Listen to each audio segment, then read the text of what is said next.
The topic is the national branch of the National Association for the Advancement of Colored People, and we're talking to the president of the NAACP and the pastor of Hobson United Methodist Church, Reverend Vernon Dixon. And of course, Reverend Dixon, before we end the show for today, let's give you an opportunity to talk about your membership and to say something about perhaps the upcoming political elections. I know that the NAACP is nonpartisan and all of that, but the NAACP also plays a very, very significant role in at least helping to get people out to vote. So let's talk about it from that perspective. Yes, Dr. Haney, we are a nonpartisan as far as identifying with political parties. But I would venture to say that there's not an organization in this community that has registered more voters than the NAACP. And it is one of the initiatives that is an ongoing initiative for us in getting people to come by, to getting people registered to vote.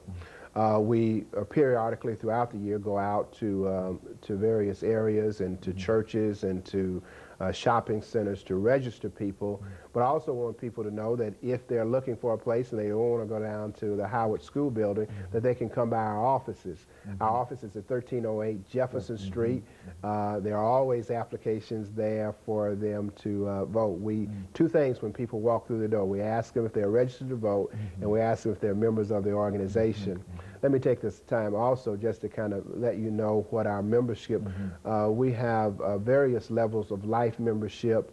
The life membership is $750.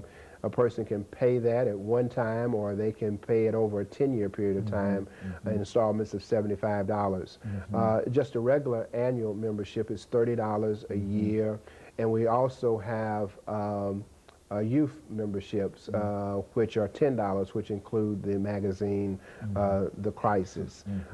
They can drop by the office, they can call the office, or they can even go online at naacp.org to get a membership application to be able to join.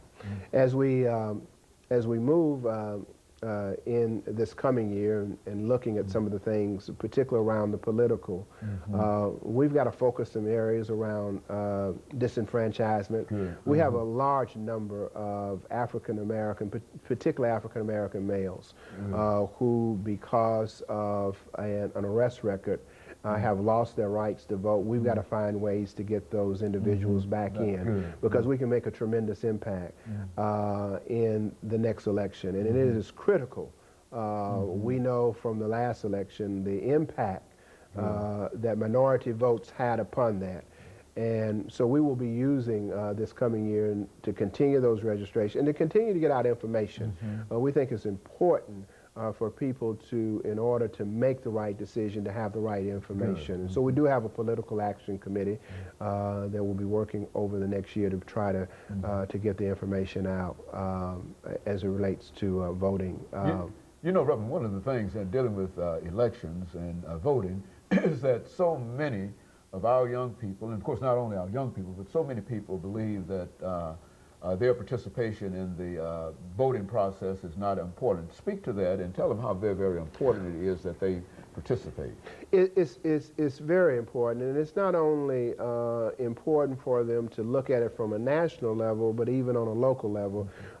We just finished with an election, and when you look at the kinds of block voting that other organizations and other groups do, that if we use that same kind of leverage, we could have a tremendous impact to make sure that we can have leadership that is responsive to the needs and the concerns in the community. When allocation of dollars start taking place, they base those allocations on where people vote and how it is. So we think that that's very important.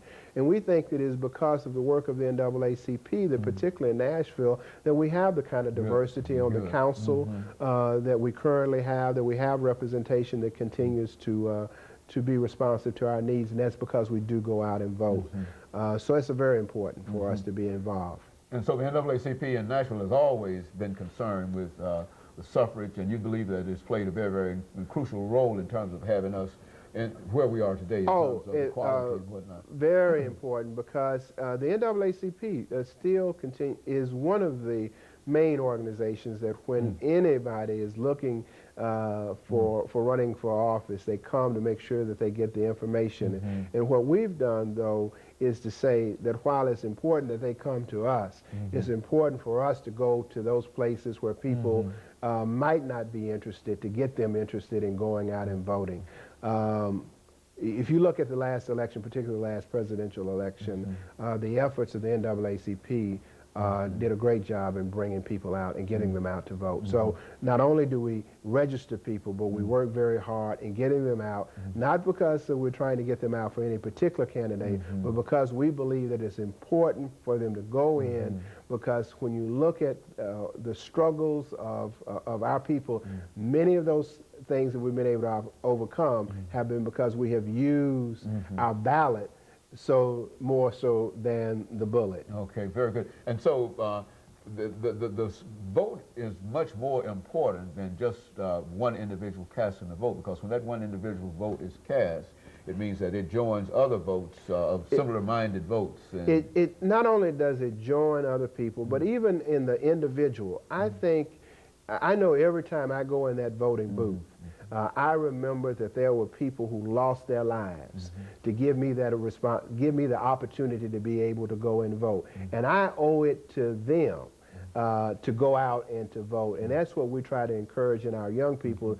You know, many of our young people are experiencing a lot of comforts in life today where people have given up their lives, and where particularly the time and the effort and the energy of the NAACP has made that a way. And that's a way, I think, of being able to provide a tribute to what others have done and what this great organization has been able to provide for people. And so you've got an education committee that attempts to reach out and at least prepare young people and others about what the NAACP is all about. Well, we do that through our youth works and through our college campuses.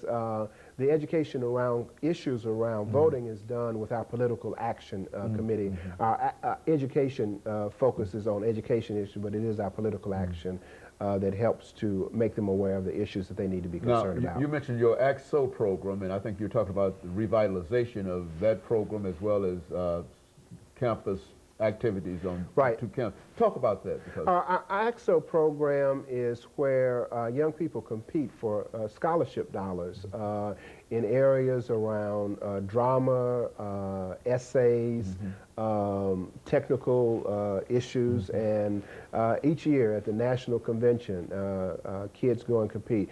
Reverend Harold Love heads up our current ACT-SO. And we're looking forward next year going in. The last couple of weeks I've been talking to some companies in the community trying to get some support so that we might be able to carry a quality team. But it also gives them an opportunity, regardless of whether they compete on the national, it's about a discipline. It's about us saying that we're supportive of them, we're encouraging them, we bring them together to let them know that they compete in the highest levels in the academic arena as well as any other of the arenas that we normally hold our kids as being competitive in. And so over the last minute and a half that we have here, you think that the NAACP is ready for a revival here in Nashville, and you're ready to lead the way toward that revival? I think we're ready for a revival because we need a revival, because the conditions between the haves and the have-nots are getting wider.